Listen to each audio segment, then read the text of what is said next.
Kryeministri është një ndër ka ngritur dhe kompani shtetërore, ka jo. se s'po gjitet fjalën, me thënë është një ndër xhonglerët dhe prestigiatorët më të mëdhenj në botë në këtë aspekt, edhe aftësia e tij për të thënë fantazira në kushtet kur realiteti është shumë brutal dhe hendeku midis fasadës që ai përpiqet të portretizojë dhe realitetit është një humnere jashtëzakonshme. Si ka mundësi që votohet? Ky është bisedë tjetër, pak mund. Por të parë një marrim rast.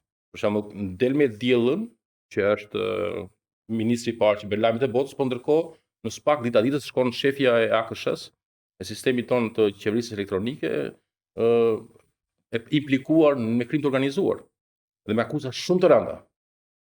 Flet për tendera elektronike dhe inteligjencë artificiale, ndërkohë që siç e përmenda më herët, iranianët hynë dalin në sistemet tona të database-ave.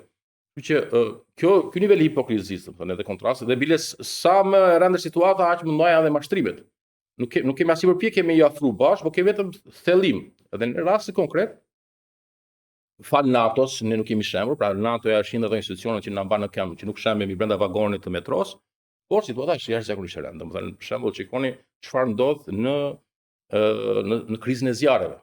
Janë ndjekur mbi 50.000 hektarë, që janë 10 milionë euro në lëndë rusore. Pa llogaritur koston e fshatarëve që kanë pasur toka ose që kanë ngordhur kafshët. Dhe ne nuk kishim asnjë avion që të fikte zjarrin. Erdhi, kërkuam lëmosh e na ndihmuan vendet qinje dhe Rumania. Pse? Sepse ndërkohë që Maqedonia e Veriut, Maqedonia e Veriut ka flot me 3 avion Air Tractor 802, se unë kam dhënë mësim atje dhe kam shkuar rregullisht dhe kam qenë i befasuar për të mirë kur kam parë që ata kishin avionet e tyre për fikjen e zjarreve. Air Tractor 802. Po këtë do t'ju bëj pyetje. Kushtojnë 3 milion. Absolutisht. Investimi i qeverisë për të zbukuruar piramidën, jo për të ndruar nga para, ka kushtuar 14 milion. Ndërkohë që me ato mund të ishin blerë fare mirë një flot e avionëve për fikjen e zjarrit.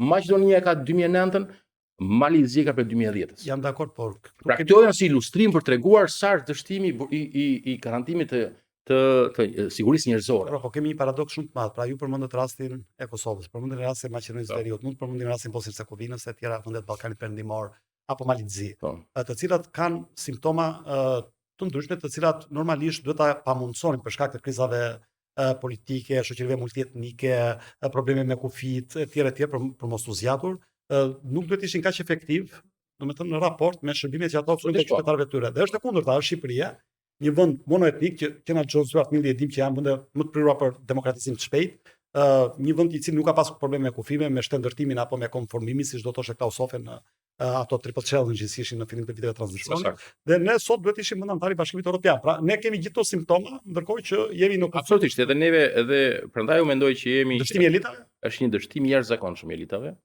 Dhe edhe po shikojmë pra vende fqinjeve që po përmendim, nëse në zgjedhjet e ardhshme do kemi pra Ramën e Berishën. Domethënë janë njerëz që janë bërë figura publike prej 91-shit. Do më imagjinoni për shembull me pa prapë në zgjedhje figurat